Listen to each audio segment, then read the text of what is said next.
short on the next one, there will be a rematch. But let's focus on the match that is at hand now. VM Legacy versus Tribe Gaming, and Ninja is up with the first attack, and he's bringing in the Super Dragons, and he's also got a clone spell in here, iTzu. Yes, the clone spell, so probably going in with the Super Minion Blimp, something which he has brought earlier. I was talking about that VM Legacy has some of those Super Dragon attackers, and it seems like that this is the approach that they like to bring versus those more diamond-shaped bases. So we have seen a couple of base styles which were really popular so far in this tournament, and for sure this style was one of them, which has caused a lot of slower attacks, but so far Ninja doesn't really care about that one because this attack looks quick as long as the town hall goes down. Yeah, that Super Minion Clone Blimp got so much value there on the right-hand side. Got a lot of important defenses down alongside that Town Hall, which just helps his King. His King could just clear up from defense to defense. There is an Expo there, but note that he does have the Phoenix present. So whatever happens, if he loses too much health, he will be revived back onto the base. Now, on that left-hand side, the dragons are thinning out, though, and there is still a single Inferno. He just misses the invisibility spell tower, which actually goes and makes that single Inferno invisible. The Super Dragon and the Warden is sufficient, though, to get it down. First hit, first triple from Ninja. That is exactly what they needed up Double against Invis towers. But let's find out quickly because exactly this base tower is up here again. And Yo-Yo is actually going in with the Lalo, which we have seen quite a couple of times, but we have seen as well a 1-star versus this style of base with Lalo. Yeah, he does bring in some lightning spells in combination with an earthquake, does clear out some of those defenses, gets an Inferno down, as well as one of those invisibility spell towers. I think he got an Expo down in there as well, which is very, very valuable. As much value as you can get will be very helpful. Now, his queen went down on the left-hand side, which means the enemy queen is still standing, and she's actually following those healers towards that right-hand side, is picking off some of those loons. The log launcher still makes it into the Town Hall compartment. A few sneaky goblins going forwards with that Rage spell will be sufficient to get that Town Hall down. Yeah, now the question is how quick are attacks like this, because if this might be the common answer for a Tribe versus this base style, then this might be really good, and they're going with the double Lalo approach, but the defending queen stayed alive for quite some time, and this has cost him a lot of loons, and the loons are dying out quick right now. Yeah, they are getting picked off one by one. The additional hogs coming in from the ground to try and support these loons that are flying above these walls. Good thing that the hogs can jump directly over them as well. Now, the healer's trying to heal up the king on that right-hand side. They're still being chased, which means the World Champion, she's just trying to pick off all of these pups that are trying to get that king down. 1 minute, 20 seconds for cleanup. World Champion does still have the Fox, which does take a bit of damage here from the Ricochet cannon, but that's it. The final defense is down. Now, it's all about time. He has a lot of time to clear up these last few defenses, so Yo-Yo gets the triple down for Tribe Gaming, calling it even after the first 2 rounds of attacks. Yeah, but he takes more than 2 minutes, and you can see he's not happy with this one, and that might be like an approach to actually making the Town Hall even more risky to go down. But Tribe continues with their diamond-shaped bases, and we have another Root Rider attack from Flaxy. Seems like going straight into the Town Hall with the healer equipment on the queen, and then a huge dive with the Root Riders right into the heart of the base, or more like into the Town Hall compartment of the space. Yeah, he did just get that monolith down as the invisibility spell tower does go off, which does mean that everything was invisible, but they clear out some of those defenses before going back into the Town Hall compartment. Now, he's got the Overgrowth spell combined with these Root Riders again, and he's slowing down the amount of splash damage. Now, he's got some really important defenses under that spell. We've got the double Inferno, double Scatter Shot, and the double Ricochet Cannon. As you can see, there is a Rage spell tower in the middle of all of that, so that means once that goes off, all of this splash damage is going to be multiplied. Yeah, and so far the troops are just walking their way around. Now he's raging up, now there is the freeze, but most of the troops have walked away from this heavy hitting core. The king, though, is in there trying his best to somehow support the queen and taking all of the damage away. The warden is going down, And, well, with that no, never mind. It still looks great for him with the king just taking down the core. The royal champion has taken care of the entire top side, and that should be the next 3-star for VM Legacy and for Flexi. Yeah, he had that healer pup. It didn't get as much value as I was hoping for. World Champion does have to do some work there because the king and the queen is going to be stuck in this compartment. World Champion will have to go get that final storage down, which just eats up some time here for Fluxy, but he does get another triple on the board for VM Legacy, which puts a little bit of pressure. Root Riders seem to be a favorite, and we are not continuing that streak. In fact, Rikiris is bringing in a Lalo. He is a very, very strong Lalo player, and he has not failed a single attack at the Town Hall 16 so far. Yes, and that already alone is a incredible achievement. Can he continue the streak right now? Going in with the Lightnings, his right now favorite strategy, and he's just so good with those approaches, getting so much value with those heroes. The Lightnings already were great, a lot of buildings went down, but now it's about the hero setup and how fast he can make this attack happen. Yeah, he's pretty quick with his Lalas as well. I think in the previous match, his Queen charged Lala, I think he did, or he had like under 2 minutes, which is even crazy to do because a lot of setup is required. Because as you can see, the funneling is created with those heroes on the left-hand side, which gives a bit of an L shape to these loons that are approaching from the right. Warden ability already coming in, making sure that the blimp is under that protection as it's sailing towards that town hall. Using a rage, using a freeze will secure that town hall takedown. And as you can see, there's 2 single infernos. This is why Lalo is very strong. There's 1 multi-inferno doing quite a bit of damage, but if it was 3, it would be really troublesome. Yeah, and there's now the back-end Lalo coming in as well to speed this attack up. And take a look at that. He's only at 1 minute and 50 seconds with the time left. And he's already wondering and concentrating on the cleanup, even saving a loon to make sure that the outside buildings are going down even quicker. And that should be another 3-star, even though the minions were not the quickest. But this should improve their average time for sure. That's why you see they save a hound as well at times so that they can test for the second portion of loons. But Ariam's coming in next for VM Legacy, or more Root Riders. Early setup as well. 1 Root Rider supporting that queen on the right-hand side, which will help take pressure off of the Expo. We'll see if it opens up any walls. We should be able to see that Root Rider, but it's going towards that right-hand side. All the main portion is going towards the Town Hall, and we have that Warden ability, which will protect them from that Giga Poison. Yeah, it's trying to rage them up so they're getting out of the Town of Poison as quickly as possible, because remember, it's not just the Root Riders which have to get out there, it's the Warden as well, and he's now following quickly with that rage together. The Queen getting wall breaks into the far right side, the same as the Royal Champ with the remaining P.E.K.K.A. from the Siege Barracks, which unfortunately already went down. But now everything is about this core. The Root Riders have to get through this as quickly as possible. The King ability has not even been used yet, which is a really positive thing for him, because the splash of his epic equipment can really get the 3-star even quicker and completely take down the back end of this base. Yeah, this is a really dominating triple here as well, coming in from Ariam. The World Champions on cleanup on that left-hand side. She's chasing a few of those skeletons that did pop up here. He also left that Eagle Artillery up, which could have done so much damage to those Root Riders, but look how many that Ariam still has left.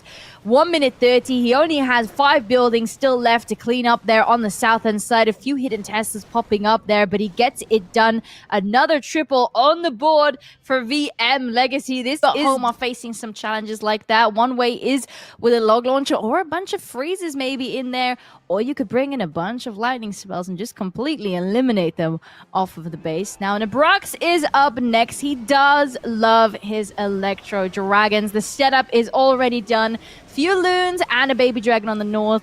We have the queen next to the town hall. Now, there is an invisibility spell tower. That might be what his freezes are for, because he's got that blimp sailing towards it already. There goes the freeze.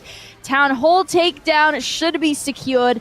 And we're also protecting those Electro Dragons towards the heart of Ninja's base. Yeah, and this looks solid, even though Tornado Trap is now on the other side, because this base was used already multiple times by Ninja. And Tornado Trap, I think, was on the other side on the back end. They have now switched the side, so they have the same bases with different trap setups, which can be useful for sure if you're facing teams which are then, like, I don't know, watching as well some of the other teams attacking the base. But the Lightning so far look great, but the back end is still standing strong for this base. Yeah, the Electric Dragons are pretty nice because they have some really nice chain value when these defenses are grouped up. However, he only has 2 more remaining on the right-hand side. He does still have the World Champion. 1 single spell still left. There goes that World Champion ability. Seeking Shield will go forwards, do some damage on these nearby defenses. What worries me is that the enemy queen is still standing. The Fox does make the World Champion invisible, but Nabrax does not look happy. Oh, like, even if this is a 3-star, it should be a quite slow one. And if there's even more Black Mines, this could result in a fail with the Scatter Shot and the back-end Expo. The Electro Dragons have not many hit points, and they cannot reach the Scatter. The Queen is there, but... No, wait, the Queen actually went down. It's only the King alive, and Nebrax is failing again. Oh no, this is heartbreaking. There's only a few defenses left. The King is trying to get through. The Phoenix is doing some work. The Frosty's still up, actually slowing the defense. This actually could be huge. The Frosty's slowing down the Scatter Shot, which means the Phoenix can get some damage down. The King is tanking. The healers are still alive. He does have a decent amount of time. The problem is he going to get through these walls in time to get it down? The Phoenix just goes down. I wish the Scatter Shot did not go for the Phoenix there. King will get that Scatter Shot down. He's starting to break through these walls here as well. The healer's trying ever so hard. It's just a race against the clock. Can he get it done to get those final 2 buildings down, though? Well, and this is why you upgrade your walls, and you can...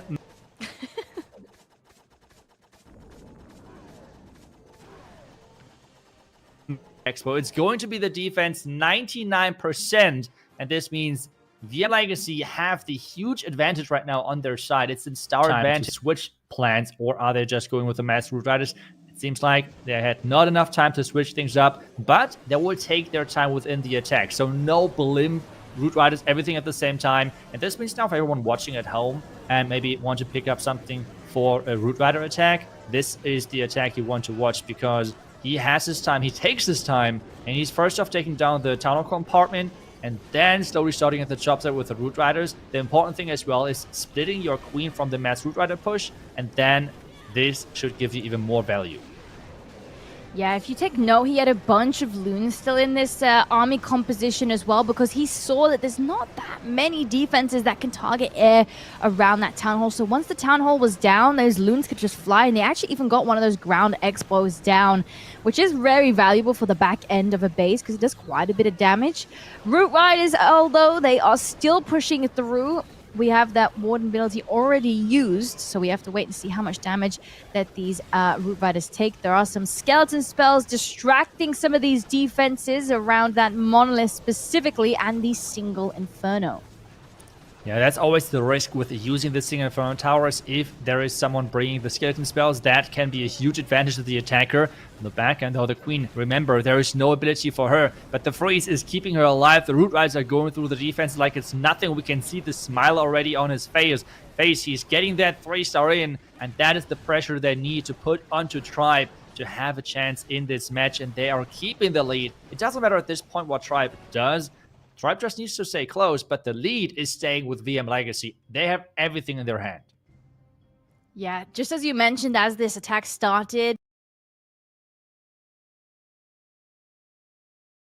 in, and they have to make this count. They have to get this 3-star. Nexus is in with the Root Riders, getting that Queen separated, having the Root Rider push now towards the Town Hall, with using the Siege Barracks again on the far side of their Town Hall. Early Warden ability yet again, protecting these Root Riders from the splash damage from the Scatter Shot, but the Multi-Inferno on the left as well.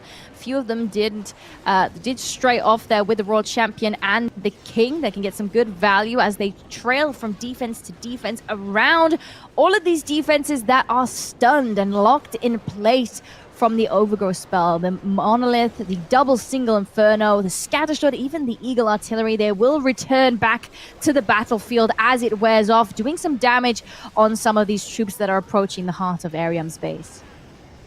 Yeah, the Single Inferno Tower is trying to somehow deal enough damage, but with the Roger ability and the Seeking Shield, those buildings are just going down, and there is no chance for the base. He is celebrating, not looking that happy just because of what happened to his teammate earlier, and they are still hoping for a defense. It's now going into the last set of attack, all the way back now through the lower bracket, and it looks really solid for them. We have Cynthia going in with a Lalo. No Hog Riders on this one. He is switching things up with the Lightnings and as well a Skelly Donut on top of that. Yeah, he's got the 2 lightning spells, 2 earthquakes in here. I wonder what equipment that he's got. Is this exactly what Carbon was looking for?